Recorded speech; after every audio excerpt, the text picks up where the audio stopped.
welcome to Voss Cheers.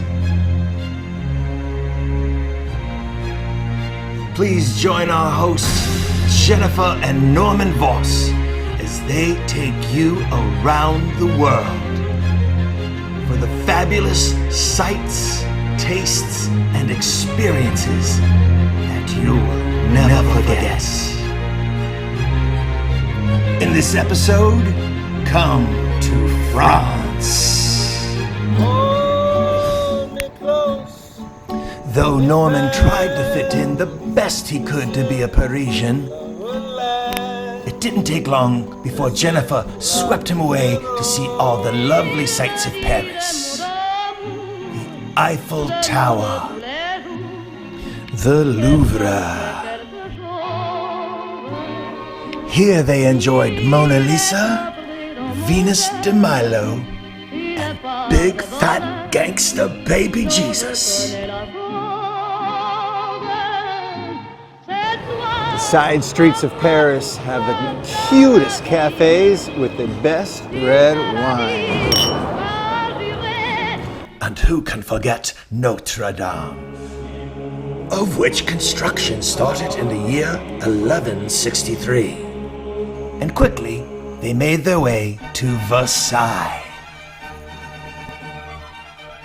Versailles was the principal royal residence of France from 1682 under Louis XIV until the start of the French Revolution in 1789.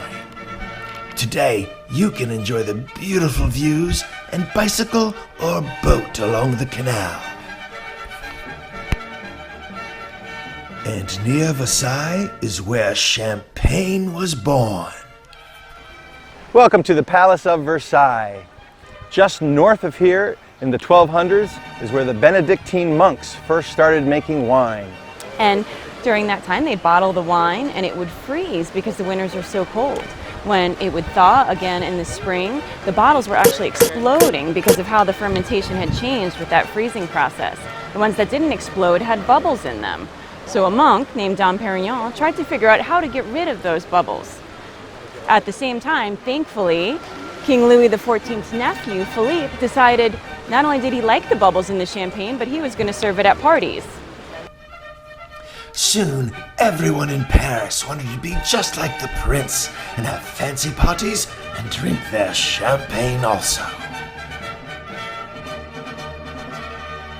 Now let's head to another part of France. Welcome to Dijon, France. Home of Burgundy wine. That's right, Jennifer. Dijon was also home to the Dukes of Burgundy from the early 11th until the late 15th centuries. Dijon was a place of tremendous wealth and power. Dijon is also famous for its mustard, which originated in 1856. Jennifer and Norman will now head to Chateau de Blois de Vougeot, an 800-year-old monastery at which the monks made their wine. We are here outside a beautiful historic winery just outside of Dijon, France. Let's go check it out.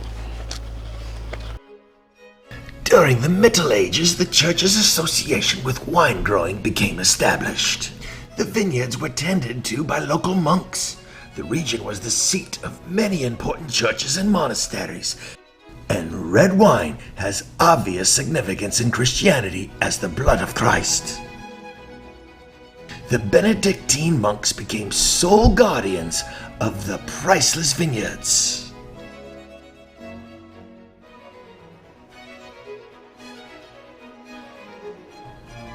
This property has 4 of these 4-level wine presses, the oldest of which was built in 1477. That screw would take 4 men to operate. This press was capable of crushing 4 tons of grapes. So we enjoyed the chateau? We hope you did too. Yes, we did, Jennifer and Norman. And we hope you enjoyed this episode of Voss Cheers. Until next time, au revoir.